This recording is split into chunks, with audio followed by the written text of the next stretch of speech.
मुझे याद है कि उस डिस्कशन के अंत में एक छोटा सा प्रश्न रह गया था। आपने कहा था कि a bad man will not become good. मुझे नहीं पता कि मैंने आपको सही समझा या नहीं। मैंने ये कहा था कि शायद एक बैड मैन इवॉल्व हो सकता है, डेवलप हो सकता है और गुड बन सकता है। लेकिन अब मुझे लग रहा है कि शायद मैंने आपकी बात को ठीक से नहीं समझा।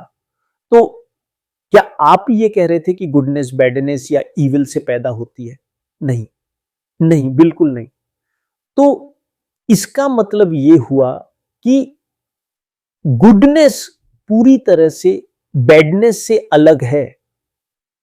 हाँ, गुडनेस बैडनेस से पैदा नहीं होती। तो फिर एक बैडमैन कभी गुड नहीं बन सकता।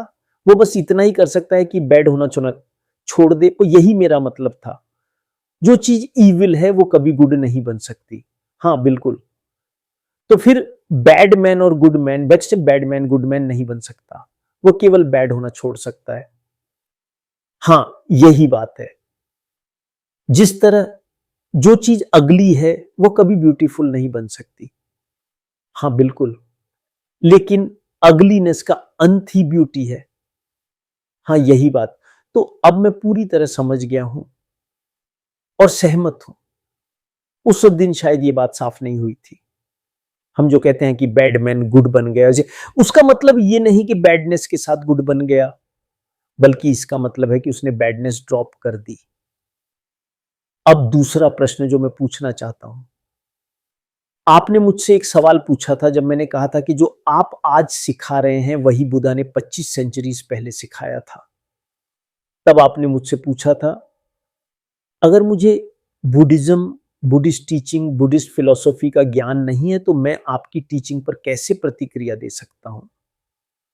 मैं उस सवाल का जवाब नहीं दे पाया था क्योंकि वह एक ऐसी कंडीशन थी जो वास्तव में मौजूद ही नहीं थी। अब मैं ये कहना चाहता हूं, और आप भी इससे सहमत थे, कि वी आर ऑल कंडीशनड। मान लीजिए मैं एक कैथोलिक हूं, एक डिवाउट प्रैक्टिसिंग कैथोलिक। मैं बुद्धिज्म को इंटेलेक्चुअली समझ सकता हूं, मैं उसकी लॉजिक और सैनिटी को समझ सकता हूं, लेकिन मैं रियल सेंस में बुद्धिस्ट नहीं हो सकता क्योंकि मैं जीसस की वर्शिप और बाकी सबसे कंडीशनड हूं। तो बुद्धिज्म को समझने के लिए इसे एक एग्जाम्पल मान लीजिए, बोलिए जरूरी है कि मन बिल्कुल फ्रेश हो, ना उसके पक्ष में प्रेजुडिस हो ना उसके विरोध में।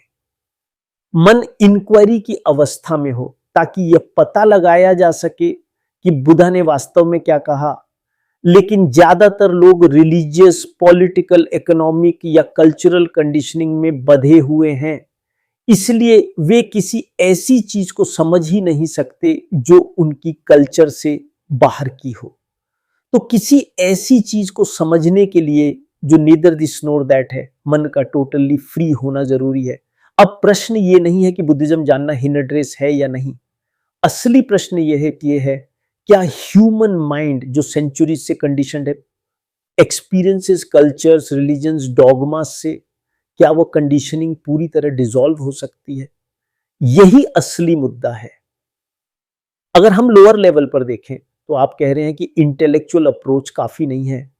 जरूरी यह है कि मन खुद को कंडीशनिंग से मुक्त करे, न कि किताबें पढ़कर ब्रेक थ्रू करने की कोशिश करे, क्योंकि हमारी सारी thinking field of the known के भीतर होती है।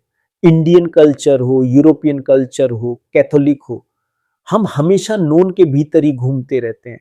टेक्नोलॉजिकली हम आगे बढ़ सकते हैं, लेकिन साइकोलॉजिकली, इनवर्डली अगर माइंड नोन से फ्री नहीं हुआ तो हम प्रिजनर्स ही रहेंगे।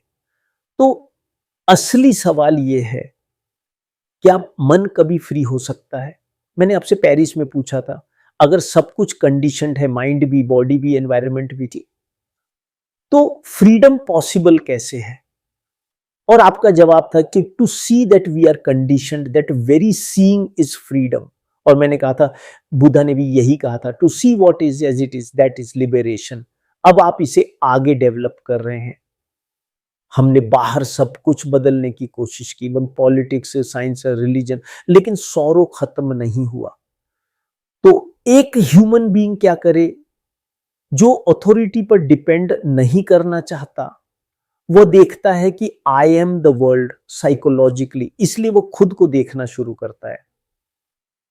लेकिन खुद को देखने में भी डिस्टॉर्शन हो जाता है जब मोटिव होता है, गोल होता है, अचीवमेंट की इच्छा होती है। तो सवाल ये है, क्या मैं खुद को बिना मोटिव, बिना डिजायर, बिना बिकमिंग के देख सकता हूं? जब ऐसा ऑब्जर्वेशन होता है तो ऑब्जर्वर और ऑब्जर्व्ड अलग नहीं रहते।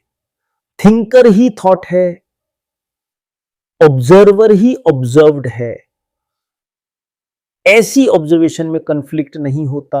और जब ऑब्जर्वेशन पूरी अटेंशन से होती है तो that which is observed undergoes a radical change. ये किसी प्रैक्टिस से नहीं आता। प्रैक्टिस मतलब फिर से कंडीशनिंग। तो फ्रीडम किसी मेथड से नहीं आती, बल्कि सीइंग से आती है। Seeing without word, without names, without thought. क्योंकि वर्ड ही डिस्टॉर्शन है, नेम ही डिस्टॉर्शन है, थॉट की मूवमेंट ही डिस्टॉर्शन है। जब ऐसा ऑब्जर्वेशन होता है तो कॉन्शियसनेस का कंटेंट एम्प्टी हो जाता है, और वही रियल लिबरेटियन है। इसमें कुछ भी मैजिकल, रोमांटिक या इमेजिनरी नहीं है, बस यही है